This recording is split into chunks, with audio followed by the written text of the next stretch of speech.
चलिए कुछ नए क्वेश्चन डिस्कस कर लेते हैं जो मुझे लगता है कि इंपॉर्टेंट है। पहला क्वेश्चन इतना इंपॉर्टेंट नहीं है, मैं बता देता हूँ कि the landscape architect who use red books with before and after sketches to explain his design.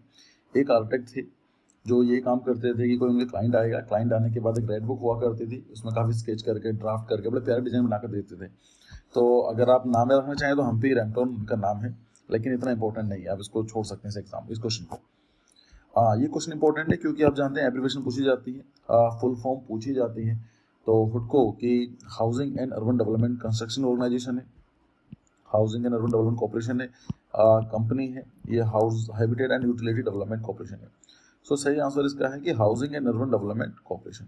ठीक है, याद रखना ये इंपॉर्टेंट है। जब आप कॉलेज में जाएंगे तो इसके कुछ ट्रॉफीज भी होती हैं, लाइक कुछ इंटर कॉलेजेस कॉम्पिटिशन होते हैं, तो हुडको भी कुछ कॉम्पिटिशन कराता है। तो ये ना housing and urban development corporation. फिर आता है कि housing in hot dry climate such as Rajasthan is characterised by. देखिए हॉट एंड ड्राई का मतलब कई बार डिस्कस कर चुके हैं हम लोग कि हॉट एंड ड्राई का मतलब क्या है कि टेम्परेचर क्या होगा, टेम्परेचर विल बी हाई। और ड्राई का मतलब क्या है कि प्रेसिपिटेशन जो होगी वो बहुत कम होगी in comparison of the evaporation.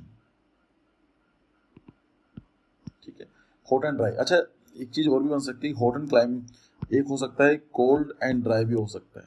कोई हो सकता है ऐसा कि ठंडा भी रहे और ड्राई भी रहे, तो यस हो सकता है। अगर इसको हम हॉट एंड ड्राई को बोलते हैं डेजर्ट, इसको बोलते हैं हॉट डेजर्ट, और उसको बोला जाता है कोल्ड डेजर्ट। एक लद्दाख जो इंडिया में है एक अच्छा एग्जाम्पल है। वहाँ पर आप देखेंगे टेम्परेचर आमतौर पर ठंडा रहता है, राइट, विंटर्स ज़्यादा डोमिनेट करते हैं वहाँ पर, लेकिन वहाँ पर रेनफॉल भी नहीं होती है। ठीक है, नॉर्मली हम लोग सोचते हैं कि गर्मी ज़्यादा पड़ रही है तो रेनफॉल कम होगी, इससे कुछ खास लेना देना है नहीं, टेम्परेचर अलग है और रेनफॉल अलग है। तो अगर हम बात करें कोल्ड एंड ड्राई के लिए, सो it is having the Ladakh, और हॉट एंड ड्राई के लिए जो कि राजस्थान बात कर रहा है, या फिर इसका गुड एग्जाम्पल क्या रहेगा, जैसलमेर। ऑफ कोर्स जैसलमेर राजस्थान में ही है, लेकिन ईजी होता समझने के लिए, क्योंकि जब भी हम जैसलमेर को इमेजिन करते हैं तो आपको समझ में आप सैंड ड्यून्स बनकर आ जाते हैं। तो this is how you are going to remember the things. क्या बोल रहा है कि housing and hot dry climate such Rajasthan एक characterised by sloping roof. Sloping roof कहाँ पर दी जाती है, पिच रूफ कहाँ पर दी जाएगी, ये दी जाएगी जहाँ पर आपको रेनफॉल बहुत ज़्यादा होती है या फिर स्नोफॉल, क्योंकि हम नहीं चाहते हैं कि स्नोफॉल हो रही है और यहाँ पर रुके गिरे सीधी यहाँ पर आई नीचे गिर जाए, अदरवाइज ये प्रेशर क्रिएट करेगी, लोड देगी इसके ऊपर और ये कोलैप्स कर सकता है। लार्ज ओपनिंग कहाँ दी जाती है, जहाँ पर ह्यूमिड एयर होती है, क्योंकि हम नहीं चाहते हैं कि एयर रुकी रहे।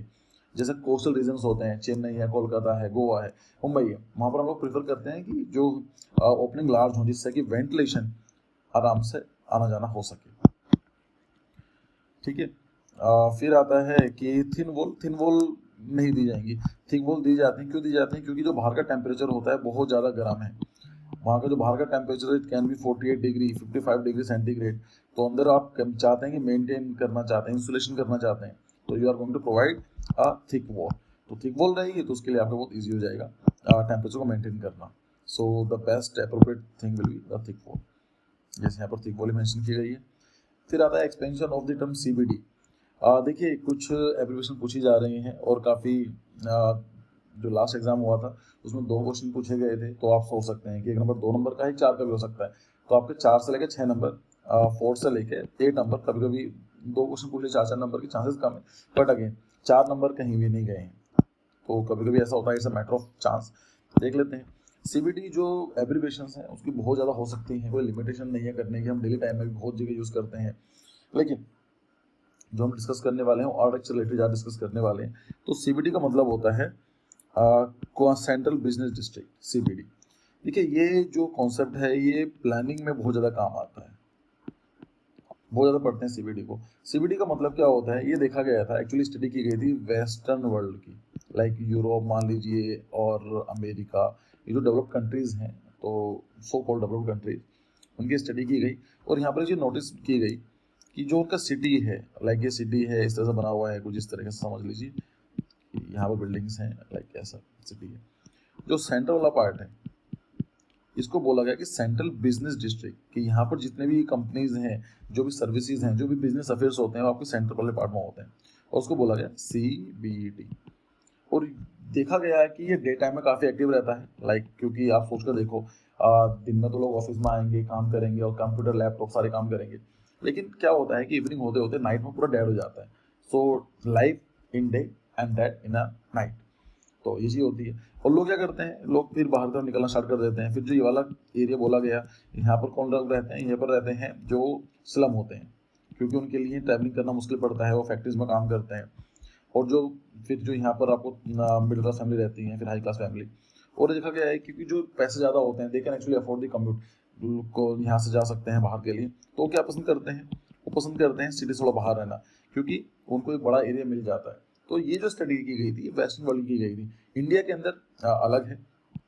इंडिया के अंदर क्या देखा गया है कि जो सीबीडी तो होता है सिटी के अंदर ही होता है, बट सीबीडी जो है वो डे टाइम में ऑफिस की तरह काम करता है और नाइट में वो डेड नहीं होता है, मतलब वहाँ पर लोग रह रहे हैं। जैसे कि एग्जांपल दिया गया है चांदनी चौक का, तो चांदनी चौक के अंदर आपने देखा होगा कि अगर वहाँ के उनके घर भी हैं और घर के आगे में दुकानें हैं, तो डे टाइम के अंदर दुकानों में काम चलता रहता है, शॉप पे काम चलता है, लेकिन जैसे इवनिंग होती है शॉप बंद कर दिया गया तो उनका डेड नहीं रहेगा। सो ये डिफरेंस है, लेकिन ये पता होना चाहिए कि it's a very interesting concept. एक बार थोड़ा सा ये आपका एग्जाम कंप्लीट हो जाए, then we are going to bring this kind of videos जहाँ पर हम लोग ये सब डिस्कस करेंगे। ठीक है, तो it is a central business district is the right answer. फिर आता था principle of dynamism in architecture represent. देखिए क्या है डायनामिज्म, ये कॉन्सेप्ट है थ्योरी ऑफ डिजाइन का। अब क्वेश्चन आते हैं कि थ्योरी ऑफ डिजाइन के, यस डेफिनेटली आते हैं, क्योंकि एक क्वेश्चन जो 25 नंबर का है 30 नंबर का आता है, जो किट मिलती है आपको 3D किट दी जाती है, तो उसके अंदर एक ऑप्शन बोला जाता है कि आपको ये करना है वो करना है, राइट, कि डायनामिज्म दिखाना है, काइनेटिक दिखाना है, मूवमेंट दिखानी है। तो डायनामिज्म का मतलब क्या होता है, विटलिटी को शो करता है। ठीक है, थ्योरी ऑफ डिजाइन पढ़ना चाहते हैं तो मेन चैनल जो है आर्क जेनेसिस, वहाँ पर आपको एक पूरी प्लेलिस्ट मिल जाएगी आप थ्योरी ऑफ डिजाइन की, उनको देख लीजिए, 10-11 वीडियोस हैं, तो काफ़ी कुछ सीखने को मिलेगा। Yes, the vitality. An architect who has to leave space all around the building adhering to the bylaws in a plot which is referred to as। देखिए bylaws का मतलब क्या होता है, इसको हम बोलेंगे rules and regulations in a particular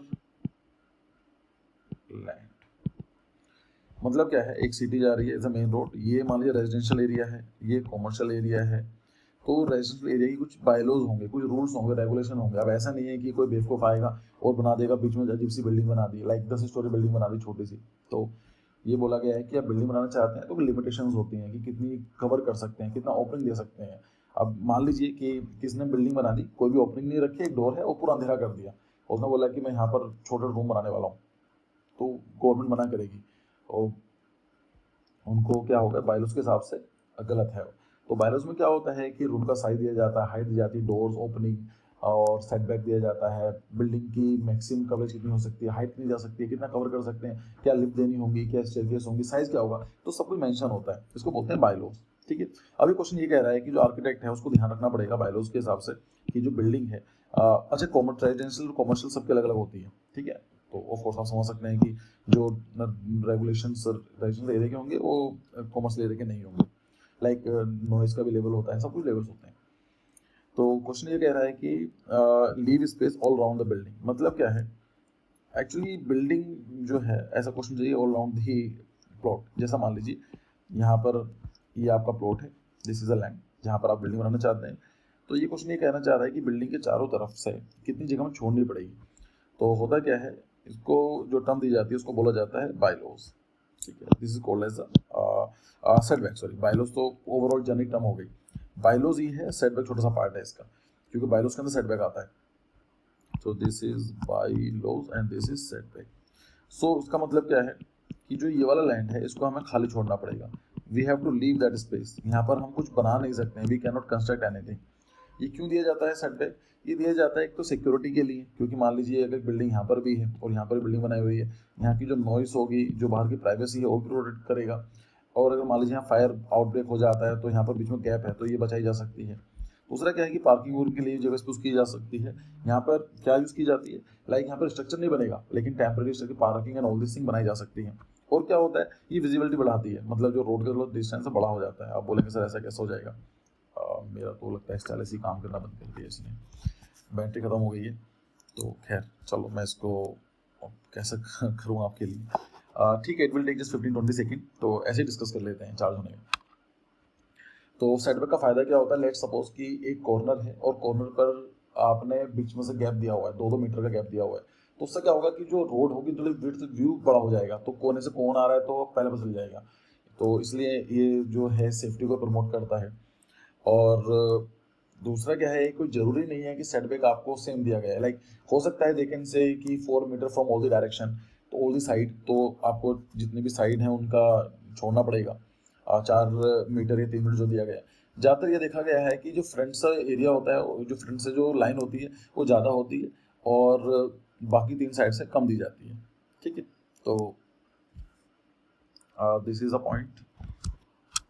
I think charge हो गई होगी अब, हाँ हमारे काम के लिए, हाँ चार्ज हो गया है। मतलब ये चीज़ है, लेट से कि एक कॉर्नर है ये, यहाँ पर सेम साइड का प्लॉट ले लेते हैं और यहाँ प्लॉट ले लिया और ऐसा ले लेते हैं, टी पॉइंट ले लेते हैं। अगर कोई आदमी ने पूरा का पूरा बिल्डिंग ब्लॉक बना दिया है यहाँ पर, तो उसको कितना दिखाई देगा, गाड़ी यहाँ पर है, लेट से कार यहाँ पर है, तो उसको व्यू ये वाला मिलेगा। लेकिन अगर मान लीजिए गवर्नमेंट ने बोला है कि सेटबैक आपको देकर रखना है, तो उसको ये वाला व्यू मिलेगा। तो कैन यू सी कितना डिफरेंस है, यहाँ पर छोटा सा मिल रहा है, यहाँ पर बहुत बड़ा व्यू मिल रहा है, तो इसीलिए ये प्रोटेक्ट करता है। ओके, नेक्स्ट क्वेश्चन है, an architect has to leave space around ये तो Roman market place is known as, क्या होता था बताइए, इसको हम फोरम बोलते थे मार्केट प्लेस के लिए, कि जहाँ पर उनकी commercial activities, day to day activities, discussion, political affairs, businesses चलते थे, उनको बोलते थे फोरम। तो आज भी हम लोग जाते हैं रोम, तो एक वहाँ पर भी एक टूरिस्ट अट्रैक्शन है कि रोमन फोरम्स हमें देखने हैं, तो खैर काफ़ी टूट फूट गए हैं। तो ये फिर आता है whispering gallery is a feature in seen Charminar नहीं, ताजमहल नहीं, हवामहल नहीं, इट इज़ अ गोल गुम्बद। ये क्वेश्चन पूछा गया था कि बीजापुर जो है famous for what, so it is a Gol Gumbaz. तो यहाँ पर विस्परिंग गैलरी हमें देखने को मिलती है, इस तरह से बनाई जाती है, कोई बंदा यहाँ पर भी खड़ा होगा और यहाँ पर भी है, तो कुछ इस तरह से वॉइस आती है। बुलंद दरवाजा, गोपुरम, टावर्स आर एग्जाम्पल, क्या है ये, हम लोग सिंपल जानते हैं गेटवेज के एग्जाम्पल हैं। बुलंद दरवाजा क्या है, ये आपको मिलेगा फतेहपुर सीकरी में। गोपुरम क्या होता है, गोपुरम क्या है, साउथ इंडियन टेम्पल में जो टेम्पल होता है उसके चारों तरफ बाउंड्री वॉल होती है, और बाउंड्री वॉल जब आप देते हैं तो we have to provide an entry है, लाइक जब एंट्री है तो जो एंट्री बनाई जाती है वो बड़े स्केल बनाई जाती है, काफ़ी सुंदर बनाई जाती है, उसको हम लोग बोलते हैं गोपुरम। तोरंस क्या होते हैं, तोरंस क्या है, ये बुद्धिस्ट स्तूपास में आपको देखने को मिलेंगे। जो ये स्तूपा है, ये आई थिंक आपको याद होगा, this harmika, this is danda, this chhatri, this is egg and this is torans. तोरन का मतलब क्या होता है, they are 4 in number and which is depict the different direction, east west north south. तो ये क्या होती है, एंट्री होती है, it is called as artistic entry, artistic gateways. ठीक है, तो ये चीज़ आ गया। ओके, लास्ट क्वेश्चन, ये क्वेश्चन मैं चाहता हूँ आप जवाब दीजिए, इसका इजी क्वेश्चन है, सोचने की जरूरत नहीं है। कूल कलर कौन से हैं, blue green violet red yellow orange, blue green red या येलो ऑरेंज वॉयलेट, जो भी है just write down the comment section, और नेक्स्ट वीडियो में इसका एक क्वेश्चन हम डिस्कस करेंगे। ठीक है, so thank you for your time, see you in the next video, bye bye.